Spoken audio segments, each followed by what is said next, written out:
अब आपको क्लियर अपनी इमेज क्लियर करने के लिए मीडिया की जरूरत पड़ रही है। एक कपड़ों में आप 4-4 पॉडकास्ट करने जा रहे हो। तुम टैलेंट की बात कर लो, जितनी गंदी एक्टिंग करता है तुमने टिकटॉक में भी देखी होगी, मैं अभी रील्स देख रहा था, बहुत ही गंदी एक्टिंग करता है एल्विश। इसको बात को पतंग बना दिया कि हमने फ्री में किया। भाई तुम इतनी बड़ी तोप थोड़ी हो जो तुम्हें बुला के मैं करूंगा गाना, तुम्हें आता नहीं कि मैं तुम्हारी वीडियो डाल दूंगा, तुम्हें कैसे गाना गवाया तो तुम्हें हंसी आ जाएगी। जय श्री राम दोस्तों, welcome to our new talk this side Aman. So आज हम बात करेंगे एल्विश यादव वर्सेस प्रिंस नरूला कंट्रोवर्सी के बारे में। सो गाइस, प्रिंस नरूला ने फिर से एक्सपोज कर दिया है एल्विश यादव को, साथ ही उन्होंने रजत दलाल पे भी रिएक्ट किया। सो रिसेंटली प्रिंस नरूला का पॉडकास्ट आया था आबरा का डाबरा शो पे, जहाँ पर उन्होंने बात की अपनी और एल्विश यादव की कंट्रोवर्सी के बारे में। उन्होंने बताया एल्विश यादव ऐसे दिखा रहा है जैसे वो इस कंट्रोवर्सी में है ही नहीं, लेकिन वो पीछे से इतने फोन करवा रहा है, लोगों से वीडियोस बनवा रहा है। बाकी उन्होंने अपने और एल्विश यादव के गाने को लेकर भी काफी सारी चीजें रिवील करी। मैं आपको उस पॉडकास्ट का छोटा सा पार्ट प्ले करके दिखा देता हूँ, अगर आपको फुल वीडियो देखना है तो लिंक अंदर डिस्क्रिप्शन। मेरे को नहीं पता तुम कौन हो। तुम्हारी इस बिग बॉस में जब तुम आए थे उससे पहले कौन जानता था तुम्हें? मेरे को नहीं लगता छपरी ऑडियंस के अलावा तुम्हें कोई जानता था, ठीक है ना। छपरी ऑडियंस इसलिए कह रहा हूँ क्योंकि उनको माँ बाप तक पहुंचना, इसलिए वो छपरी है। जो माँ बाप गाली देगा वो फैन नहीं हो सकता, वो छपरी हो सकता है भाई, ठीक है ना। तो मैं तुम्हें इसलिए तुम्हें भी छपरी बोलूंगा कि तुम छपरी हो। और हमने बहुत भाईचारा किया है।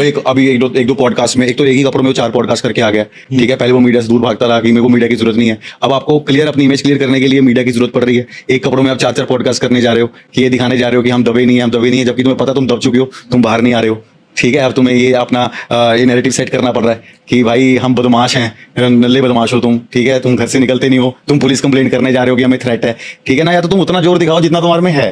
तो हमारे टाइम में तो हमारे शो में होता तो दिखने भी ना देते भाई कि क्या उस टाइम पे क्या जलवे थे। अभी तो हम बड़े हो गए, हमने आधी चीजें छोड़ दी हैं, ठीक है ना। बच्चे हो गए हैं, छोड़ दिए। तो मुझे लगता है मैं अभी भी इतना तैयार हूँ कि तू अभी भी आ जा, चाहे टास्क ले, चाहे कुछ भी ले, चाहे तुम ऐसे स्ट्रीट फाइट कर ले, तू आ तो सही, फिर दिखाता हूँ तेरे को कि क्या क्या फर्क है तुम में और हमें। तुम टैलेंट की बात कर लो, जितनी गंदी एक्टिंग करता है तुमने टिकटॉक में भी देखी होगी, मैं अभी रील्स देख रहा था, बहुत ही गंदी एक्टिंग करता है एल्विश, ठीक है। उतनी गंदा डांस करता है। टैलेंट क्या है? सिर्फ एक लाइन मार के लोगों को रोस्ट करना, दैट्स अ टैलेंट नहीं है। तुमने अपना करियर कंट्रोवर्सी में चलाया और अब तुम बोल रहे हो कि मैं कंट्रोवर्सी नहीं करता। 3 महीने पहले तुम लोगों को बोल रहे थे मेरा बाल तक उखाड़ के दिखा दे, घर घुस जाएंगे तुम, और अब सडन तुम्हारी बदमाशी खत्म होगी क्योंकि चली नहीं। तुमने फोन कराए अंदर से, चले नहीं। तुमने लोगों से वीडियोस डलवाई हैं, वो डिलीट हो गई। हमारा शॉर्ट हुआ, मैंने इसको बोला भी कि एल्विश अभी लड़ाई बाहर आएगी तो मैं अपने फैंस को बोल दूंगा, तो अपने फैंस को बोल दियो कि कोई किसी की फैमिली में जाएगा, तेरी ऑडियंस मैंने देखी है, वो फैमिली में जाती है। तो मुझे कहा हाँ भाई कोई टेंशन नहीं है, मैं बोल दूंगा। और जैसी लड़ाई आनी थी, अभी प्रोमो आया था, वहां पे इसका एक पॉडकास्ट आता है जहाँ पे बोलता है कि भाई रोडी से मेरी एक लड़ाई आने वाली है। तब तो फिनाले नहीं हुआ था क्योंकि अच्छा लड़ाई आने वाली है, देखना बहुत जबरदस्त है और मैं अपनी आर्मी को बोल रहा हूँ कि तैयार रहना। तो बहुत गुस्सा आया कि भाई तैयार रहना, तो इंस्टिगेट कर रहा है तेरे को। हम बोल के आया अभी शो के अंदर की तू लड़ाई है, शॉर्ट हो गया हमारी, तुम्हारा रखना। फिर मेरे को भी लगा कि अगर तुम दोगले हो तो फिर तुम दोगलेपन से चलो, दोस्ती की बात करते हैं। अब इन्होंने एक नैरेटिव सेट कर दिया अपनी पीआर से कि रजत दोगला है। रजत दोगला नहीं है भाई, रजत ने तुम्हारी सपोर्ट करी आकर, और तुमने फोन पे बोला कि भाई मेरा रजत से कोई लेना देना नहीं है। उसने तो अपनी मर्जी से भी डाली, आप उसके बाद उससे निबेड़ लो। जब वो तुम्हारे भाईचारे में खड़ा हो रहा है तो तुम भी तो उसकी सपोर्ट में खड़े हो गए ना भाई।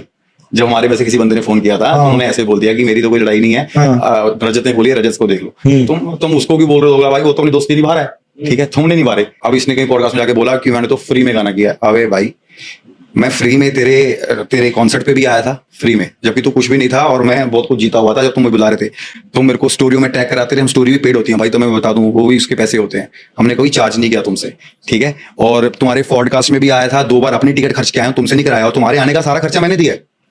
जब तुम मेरे गाने पे आए हो तो तुम्हारे खर्चे मैंने ही किए हैं, बिजनेस क्लास से लेके सब कुछ मैंने ही कराया है, ठीक है।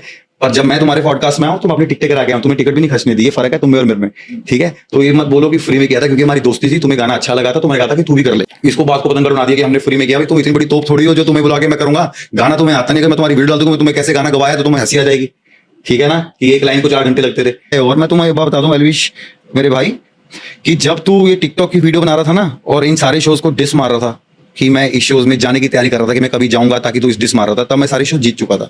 तो ये फेम चाट चुका था जिसके तू आज मजे ले रहा है। तो हमें तो दिखाओ मत कि फेम क्या होता है, क्योंकि हमने कभी सिर पे फेम चढ़ाई नहीं। हम अपने काम से प्यार करते हैं, काम करते हैं, और आप भी काम करो जिंदगी में अगर आगे जाना है, वरना इसकी लाइफ बहुत छोटी है। जहां पर अभी हम इसको पिछली बार मिले थे, जहां पर इसने दिखाया एल्विश भाई अकेले आए, कुर्सी देख रहे हैं, मैंने वो वीडियो देखी थी, वो जहां पे घंटा अकेले आए थे भाई, घंटा अकेले आए थे, 10-15 लोग इनके बैठे थे, ठीक है, 10-15 लोग हमारे थे, ठीक है। जो इनके बैठे थे वो भी हमारे भाई के दोस्त थे सारे, ठीक है। पहले तो 4 घंटे ही आए नहीं, ठीक है। हमने रजत को बोल के बुलाया कि इसको बोल कुछ नहीं होगा ना, तेरे को मारते ना कुछ करते हैं, तू आजा, ठीक है, जैसे बात करनी है। बड़ी मुश्किल से तो उसको बुलाया, और इतने बड़े बदमाश हो, तो मेरे को कोई कॉल करे मेरे शहर में आगे, मैं मिनट में जाऊंगा, ये तो मैं आ गया भाई, ठीक है ना। तो तुम तब आ नहीं रहे, ठीक है। फिर तुम कह रहे हो कि हाँ के दोस्त थे, हम तो चले गए, हम अकेले गए। अकेले कहाँ गए भाई?